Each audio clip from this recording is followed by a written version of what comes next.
बिस्मिल्लाहिर्रहमानिर्रहीम। अस्सलाम वालेकुम। सेकंड ईयर इलेक्ट्रिकल ईटी 223 का चैप्टर नंबर 2 हमने शुरू किया हुआ था। आज जो हमने टॉपिक पढ़ना है वो है रेक्टिफायर इंस्ट्रूमेंट। जैसे कि नाम से पता चल रहा है, ये ऐसे इंस्ट्रूमेंट होते हैं जिसमें हमारे पास रेक्टिफायर लगा हुआ होता है। ठीक है, तो रेक्टिफायर इंस्ट्रूमेंट जो होते हैं बेसिकली PMMC ही होते हैं। PMMC क्या होते हैं आपको पता है? P for permanent, M for magnet, M for moving और C फॉर कॉइल। ठीक है, ये बेसिकली PMMC ही होते हैं।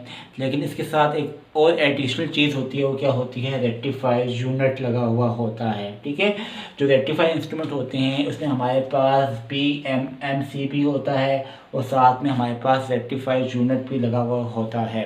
ठीक है, तो रेक्टिफायर जो होता है वो कौन सा इंस्ट्रूमेंट होता है? वो ऐसा इंस्ट्रूमेंट होता है जो AC को पल्सेटिंग DC में कन्वर्ट करेगा। ठीक है, रेक्टिफायर जो होता है ऐसा इंस्ट्रूमेंट होता है जो AC को पल्सेटिंग DC में कन्वर्ट करेगा।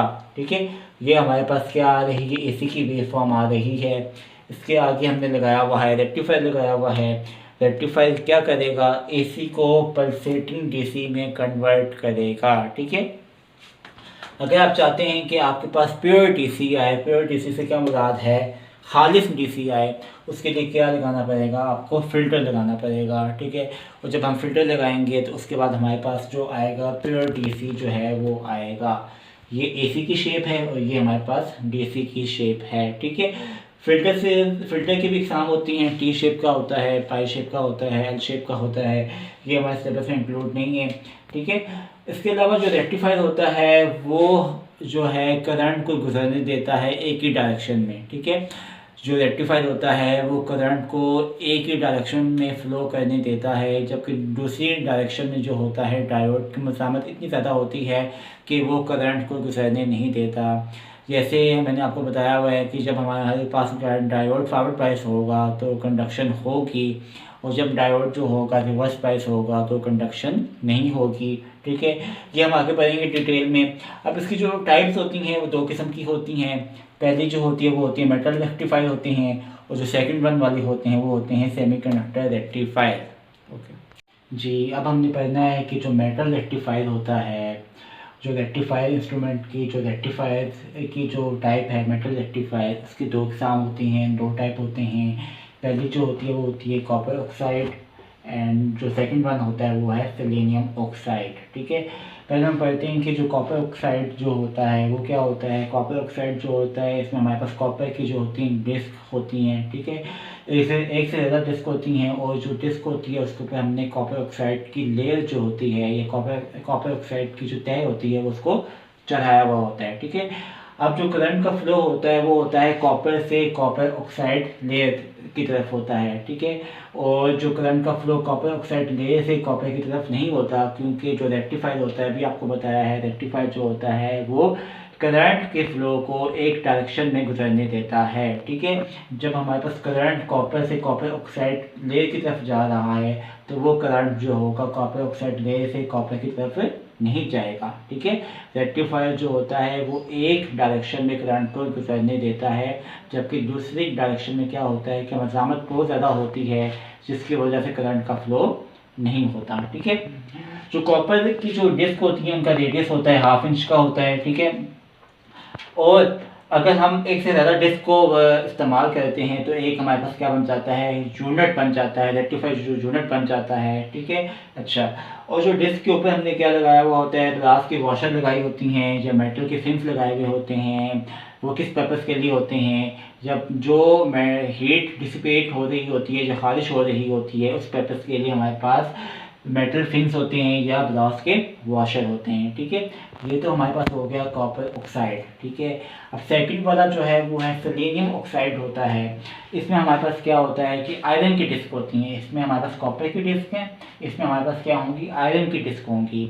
जो आयरन की डिस्क होगी इसके ऊपर जो लेयर होगी वो कौन सी होगी? वो सेलेनियम की होगी।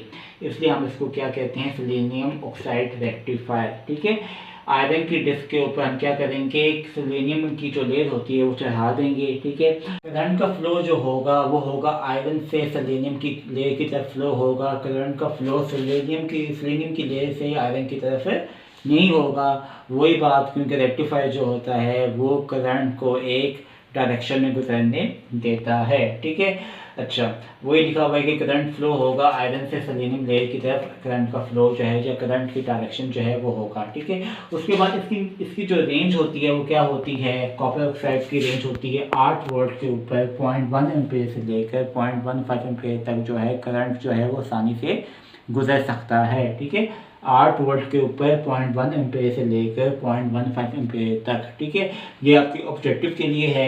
जबकि सेलेनियम ऑक्साइड में क्या होता है कि हमारे पास 16 से 18 वोल्ट के ऊपर जो करंट की वैल्यू है वो क्या है 0.2 से लेकर 0.3 के दरमियान में है। ठीक है, 0.2 से लेकर 0.3 के दरमियान में 16 से 18 वोल्ट के ऊपर। ओके जी, उसके बाद हमने पढ़ना है कि जो रेक्टिफायर इंस्ट्रूमेंट होते हैं उसका जो सेकंड टाइप होता है वो कौन सा होता है, सेमीकंडक्टर रेक्टिफायर। ठीक है, सेमीकंडक्टर रेक्टिफायर जो होते हैं वो क्या होते हैं, वो होते हैं डायोड की फॉर्म में होते हैं। उसमें हमारे पास डायोड लगे होते हैं।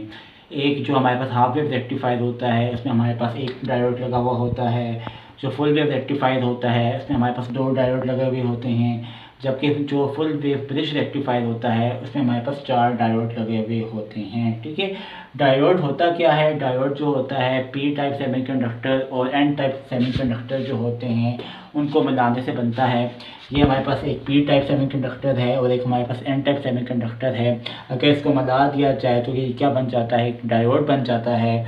और इसको हम क्या कहते हैं, पी एन जंक्शन भी कहते हैं। पी एन जंक्शन होता है। ठीक है, डायोड की शेप आपको पता है, आपने फर्स्ट ईयर में भी पढ़ी हुई है। डायोड की शेप सिंपल इस शक्ल का होता है। ये इसका एनोड होता है, ये इसका कैथोड होता है। ठीक है, ये हमारे पास क्या हो गया, सेमीकंडक्टर हो गया। अब इसके फ़ायदे क्या होते हैं या बेनिफिट क्या होते हैं। सेमीकंडक्टर रेक्टिफायर जो होते हैं वो ऐसे रेक्टिफायर होते हैं जो कि साइज़ में बहुत स्मॉल होते हैं। ठीक है, जैसे हमने मेटल रेक्टिफायर पढ़ा है, मेटल रेक्टिफायर जो होते हैं वो साइज़ में बड़े होते हैं। जबकि जो सेमीकंडक्टर रेक्टिफायर होते हैं वो साइज़ में क्या होते हैं, स्मॉल होते हैं। ठीक है, सेमीकंडक्टर रेक्टिफायर को बनाना क्या होता है, बहुत आसान होता है, इजी टू मैन्युफैक्चर। ठीक है, इसकी जो करंट डेंसिटी होती है वो क्या होती है, ज़्यादा होती है बेनिस्बत जो मेटल रेक्टिफायर होता है उसके साथ। अगर हम कंपेयर करें तो इसकी जो करंट डेंसिटी होगी वो क्या होगी, ज़्यादा होगी।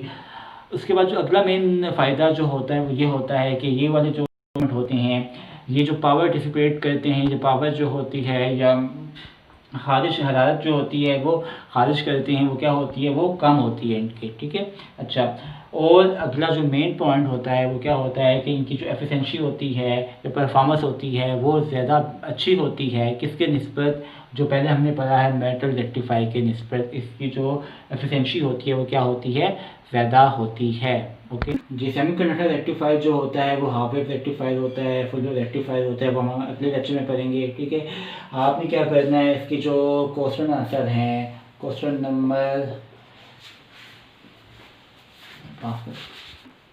49 से लेकर जो 56 तक है, जो हमने आज जो टॉपिक पढ़ा है वो सारे क्वेश्चन जो हैं इससे रिलेट कर रहे हैं। अगर आपको कोई मुश्किल पेश आती है तो आप मेरे से पूछ सकते हैं। लेक्चर आपका ख़त्म हो गया है। Thank you very much.